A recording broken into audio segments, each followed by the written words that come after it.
It's a nice welcome to be clapped before you've spoken. Hope you don't regret that. No, I'm joking. Wow, you certainly know how to worship here. That was amazing. Great worship. How do I follow that? Fantastic. Great. Right, so how many friends do you think the average person has? It's not a quiz. There's no, prizes or anything like that. And I've got no kids to help me. So on hearing that question, did it fill you with dread, or did you start counting on your fingers? How many friends have I got? How many acquaintances have I got? How many true friends have I got? And do I have enough? So the cynic in you may start to question what even constitutes a friend. That's my natural. I'm like, well, I don't know. I suppose that's not really a friend. And then I think, oh, actually, that is a friend. But the truth is, everyone disagrees on how many friends the average person has and who even is a friend. But what they do agree on is just how much friendship matters. So in 2015, a study found that loneliness increased the risk of an early death by 30%. Just let that sink in. 30%. It's an awful statistic. And other research, unsurprisingly, links social isolation to depression and other mental health issues. That's not really news to us as Christians. So from the beginning of the Bible, it's really clear that we are created for community. And it looks like you've got an amazing community here, but we are created for community. So every person in St Austell, because that's where I am, was created for community.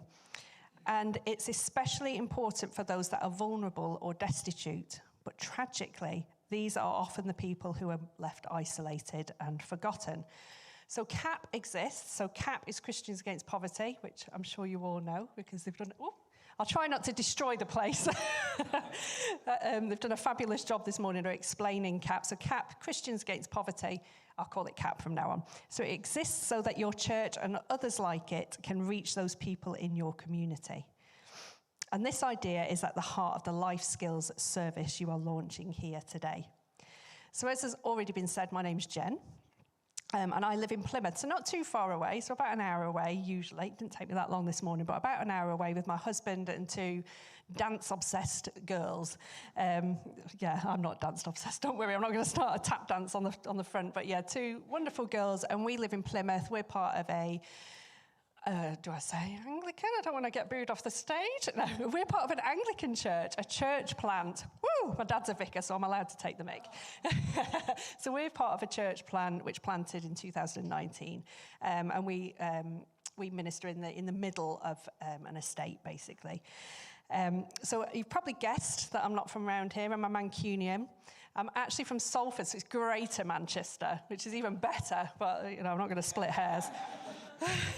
But I have lived in Plymouth for 20 years, so I'm nearly 21 years up north, 20 years down here. You can do the maths and work out my age, but I'm nearly a Southwesterner. So next year I can decide, do I want to be a Southwesterner or do I want to be a Northerner? I'm not going to tell you which one. So my journey with CAP started just over 10 years ago now. Before that, I was a criminal lawyer, so completely different career. But yeah, I had a huge experience with God at New Wine, with Jesus just zapped me onto the floor, basically, and said, that's not for you anymore. Very long story, so that's the short version. So 10 years ago, I took on the debt centre, one of the debt centres in Plymouth, as the debt centre manager. And over the years, I've helped out at the life skills in Plymouth and the job clubs in Plymouth. But right now, I do a bit of CAP Money. I help run the CAP Money course, and I am a befriender at the debt centre. But my main role is as the area manager. So I basically manage the area it's that easy, of Devon and Cornwall, the two best areas. Devon and Cornwall, so all the group services and debt centres within those areas. And I've got to say, I absolutely love it. It still makes me, I'm not going to get teary, but it still makes me teary and emotional when I think of just what a privilege that job is. It's just an amazing privilege and honour. And it really is an honour to be here today as well. So in Mark 2, sorry, I've run out of space. I tend to spread, so I'll just chuck it on the floor. In Mark 2, Jesus gives us a beautiful example of what community and friendship looks like. So I'll just read that from Scripture. So Jesus heals a paralytic. So when he returned to Capernaum after some days, it was reported that he was at home. So many gathered around that there was no longer room for them, not even in front of the door, and he was speaking the word to them. So some people came, bringing to him a paralyzed man carried by 4 of them. And when they could not bring him to Jesus because of the crowd, they removed the roof above him. And after having dug through it, they let down the mat on which the paralytic lay. When Jesus saw their faith, he said to the paralytic, "Son, your sins are forgiven." Now some of the scribes were sitting there, questioning in their hearts, "Why does this fellow speak in this way? It is blasphemy. Who can forgive sins but God alone?" At once Jesus perceived in his spirit that they were discussing these questions among themselves. And he said to them, "Why do you raise such questions in your hearts? Which is easier to say to the paralytic, 'Your sins are forgiven,' or to say, 'Stand up and take your mat and walk'? But so that you may know that the Son of Man has authority on earth to forgive sins," he said to the paralytic, "I say to you, stand up, take your mat and go to your home." And he stood up and immediately took the mat and went out before all of them, so that they were all amazed and glorified God, saying, "We have never seen anything like this." So I'm not going to talk about the miracle. I mean, that's a big bit, the miracle. I'm not going to talk about that today, but I'm going to talk about the friendship group that this man had. So the scene is set in those first 3 verses. So Jesus is preaching in a jam-packed living room, and people are spilling out of the door, desperate to hear him speak. So what those in the room didn't know was that while they were lapping up all this wisdom and just listening to this fabulous teaching, outside there was a group of 4 really, really determined friends. Can you imagine having these people as your friends? They were just amazing friends. And they were going to go to extraordinary lengths to help their paralyzed companion. So you can just imagine as Jesus was preaching in this packed room, there suddenly comes like a strange scratching noise from the ceiling. I know, you can just sit there thinking, "What? What's that?" So not long after that, those in the room noticed dust and dirt falling from the ceiling. So you've heard all this scratching, you're hearing that, and then there's some dust, and you're thinking, what on earth's going on? It would have been a bit of a messy scene. After a bit more noise and a final shower of dust, sunlight pours into the room, and from a huge hole that has been made in the ceiling, something comes flying down. So standing on the roof, leaning over the edge of the hole in the ceiling were the silhouettes of these 4 men. And they were carefully lowering something into the room, so they didn't just go push you down. They were very carefully lowering this chap down at the hole in the ceiling. So before the bemused crowd could process what was going on, this something lands in front of Jesus, and it turns out to be a man, a paralyzed man who was lying on a mat. So this man was lying helplessly on his mat, and he was a social outcast. In those days, he would have been seen as having nothing to contribute to the wider society, and he was destined to be a beggar. He would have been relying on the charity of others who would pass by and maybe take a bit of pity. Maybe not. And on top of these barriers to live a normal life, he had to live with that assumption that this was his own fault, that his paralysis was his own fault, and maybe as a result of some sin. He didn't have much going for him at all, but he did have some amazing friends, those 4 chaps, amazing men that were part of a very small community who cared for him. And it was in this caring community that he did get that help that he so desperately needed. So he had help to wash, to cook, to go to the toilet. They were his close friends, and that was his particular community. And they had formed around this man who had spent his life on the mat, motionless, and a dirty, dusty floor. So the irony here is that it's often the challenges in life that lead us into the deepest and most impactful relationships. So if we're honest with ourselves, we've all got something that we've struggled with or are struggling with. And it does require us to seek help and support, something that if we allow it to, will bring us into deeper circles of community. But it takes someone to notice. And your church here in St. Austell has noticed. It's noticed something. You've taken note that there are people in your local area who find themselves living isolated, maybe on a low income or struggling. And they would love to be part of a community of care. And your life skills group will be doing just that. So you'll be welcoming all sorts of people from all walks of life into an inclusive, loving and caring community. So put simply, Life Skills is a community service, and it's based around an 8-week course, community time and individual coaching. So it's the 3 C's. What are those, Andy? Are you listening?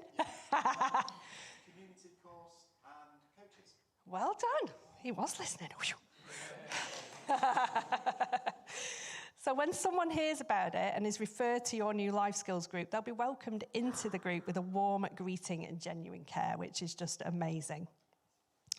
And as a client discovers a loving community that provides a safe and confidential space for the people to bring their problems into the open, the loneliness and isolation will begin to fade. Isn't that amazing? It'll begin to fade. So Life Skills is not rocket science, but it does change lives. It's really simple. It's not complicated, but it shows people care. And to help us understand a little bit more, I'm going to ask for a story to be played. It's Jenny's story. She's been filmed for this clip rather than me trying to explain her story. She explains it so much better. So I'll just ask for that to be put on, please.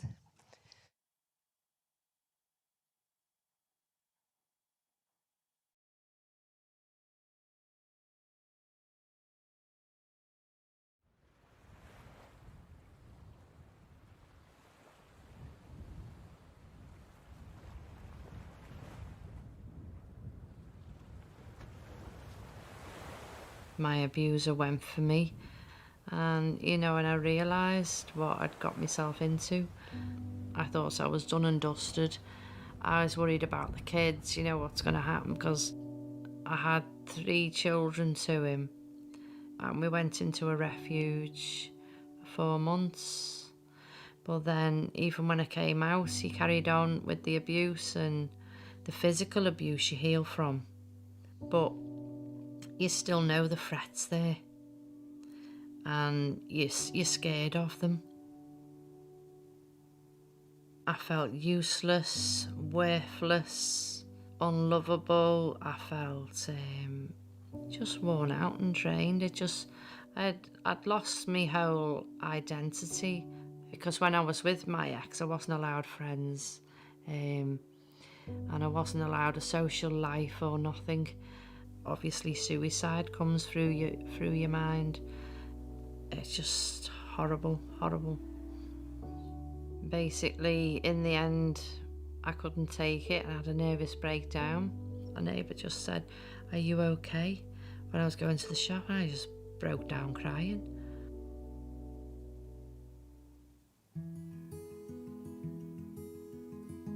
I went to the doctors and I got pointed towards the Life Skills group. I thought I'll give it a go, and it was down at our local church, the New Brighton Baptist Church. And at first I was thinking, they might be a bit,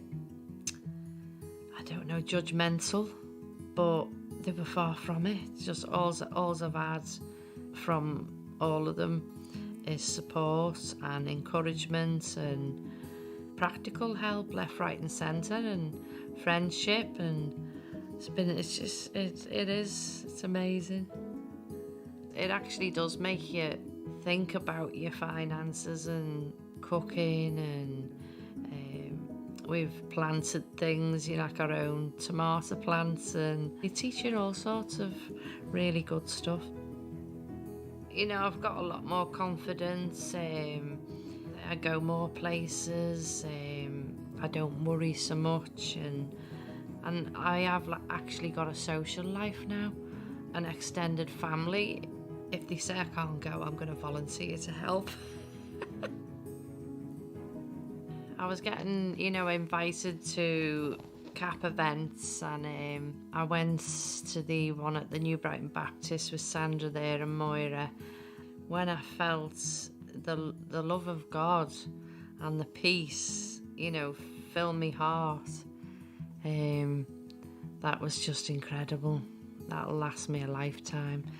And so I said the prayer without hesitation, and it's filled a hole in my heart that nobody else could fill. Day-to-day life for me now is so much better. It's I've got friends to go and see. I've got places to go. I love taking photographs, photography, painting, writing poetry, going to church. just enjoying my life. Actually enjoying life. It was like almost as if everything was black and white and now it's in, technicolor. It's absolute transformation. Forgive me, Lord, I went astray, but even so you heard me pray. You sent me friends that guided me, and now I've found my family tree.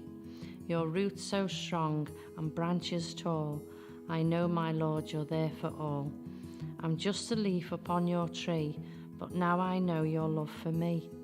O Lord, you are a mighty tree.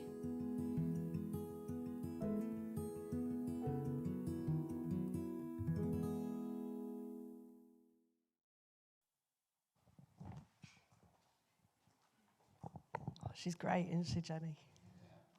Fantastic.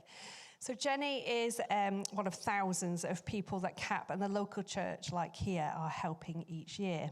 So if you think once more about the story of the paralysed man, his friends came together and set out on a mission to bring their friend the help he needed by bringing him to Jesus. So we're on a mission too. So we're on a mission to see the UK church serving and including the poor whilst confidently proclaiming Jesus. That's amazing, isn't it? So I'll say that again. We're on a mission to see the UK church serving and including the poor whilst confidently proclaiming Jesus. But we can't do that on our own, and we do it through partnering with churches like yours to run life skills, job clubs, debt centres, CAP money. So we also partner with nearly 300 churches to offer high-quality debt service advice to thousands trapped in the prison of debt.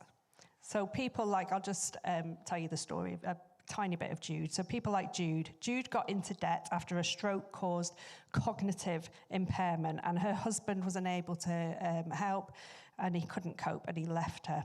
And this is how she described it. So, I felt as though I had fallen into a manhole and I could not get the lid off. I could not see a way out. Down there it is black and I could not see any light. I did not have the strength or the energy to get out of that hole. So we've got an army of qualified debt advisors at our head office, which is in Bradford. So a long way from here, but up in Bradford. And they will be working on, well, not right now, it's been Sunday, but they will be working from tomorrow at 9:30. They will be working on budgets for people like Jude. They'll be contacting creditors and answering phone calls to those that need the help and are in the middle of a financial crisis. So in doing that, they are bringing relief to thousands in the UK who are plagued by debt and poverty. And each year we see around 2,000 families and homes going debt-free, which is amazing. And that is thousands of people being given a second chance. And we're always offering prayer to people. That's part of our, that's what we do. We go into people's homes if we're in the debt centre, or we invite them into a club, a job club, or a life skills group, and we always offer to pray. Sometimes they say no, they will say no, but it's very, very rare, but we always offer prayer. And we're also really passionate about giving people the opportunity to meet with Jesus. So I was going to say you may not be aware of our debt centre, but you are, because half of you knew Edwina already, which is just amazing. You're obviously doing a great job, Edwina. So, as has already been said, we've got a debt centre here in St Austell, and it's run really well by Edwina and her team of people. And it's been open for 2 years now, which is just amazing. I remember when she took on training during COVID, and it was just, amazing. And during that time, I'll just tell you a tiny little bit about the debt centre. So during that time, Edwina's seen 28 new families or clients. So it's 28. So, and 8 clients, it's only 2 years, 8 clients have become debt-free, which is amazing. Do you like stats? You've already been given some stats. You were looking at me like, no, I hate stats. You're not a stat church, are you? Some churches are really statty. I'm quite statty. Oh, I've got one hand then going like this. I'm going to give you it anyway. soz. So £99,191 and 28 pence. I'll say that again. £99,191 and 28 pence worth of debt has been repaid or written off through the debt centre in St Austell over that 2 years. Yeah, see? You like the stat now, don't you? It's a busy debt centre, in case you didn't get it from that. She's currently looking after 24 cases, so 24 clients and families, which is just astonishing. And she's booked out until the 5th of December, which is pretty scary. She's doing a marvellous job, but she needs help, is the long and short of it. If you want to help at the debt centre, practical help, things like that, go and see Edwina after, or Andy will refer you on, or me. One of us will refer you on. There's loads of stuff that she could do with help for, if you're great at gardening, things like that, house clearing, things like that. She'd really love help with. So our hope, which is already happening, is that the two services merge together and work together and cross-refer together, and they're seen as one, basically, by the outside referrers. So they're just classed as, oh yeah, CAP, that's either Edwina or Andy, yeah, that's great. It'd be great if they work together.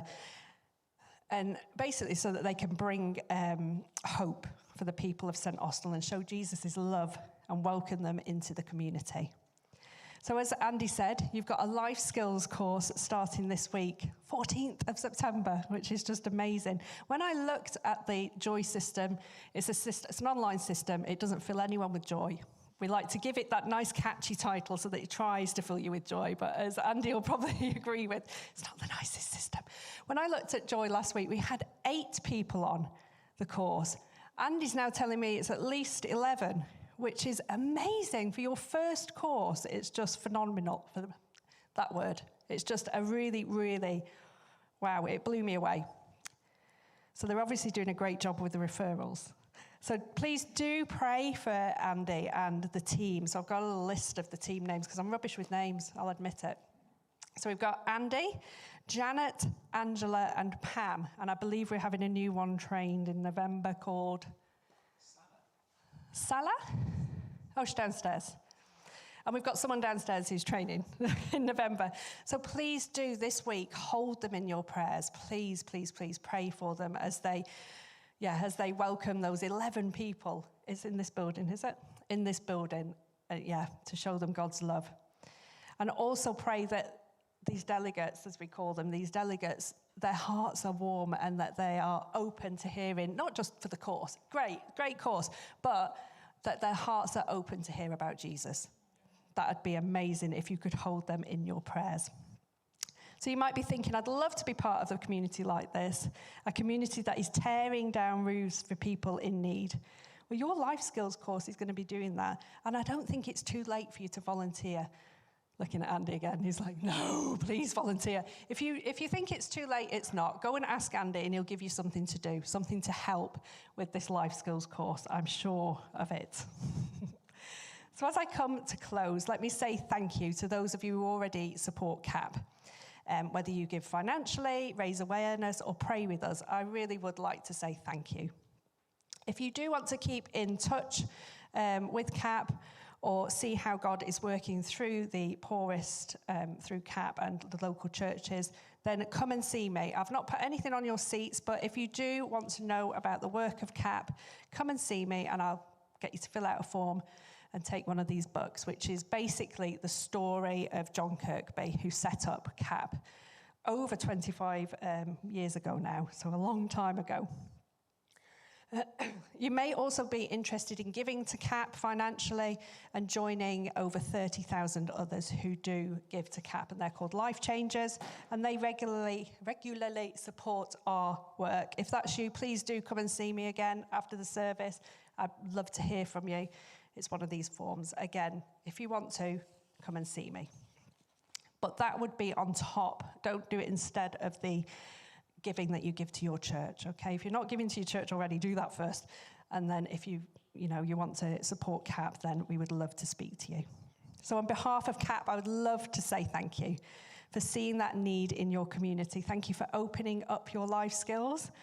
And thank you for letting me come and speak to you I'm so excited to see what God has in store here through all the different things that are going on, but especially because I'm CAP, through the life skills and the continuation of the debt centre. Thank you.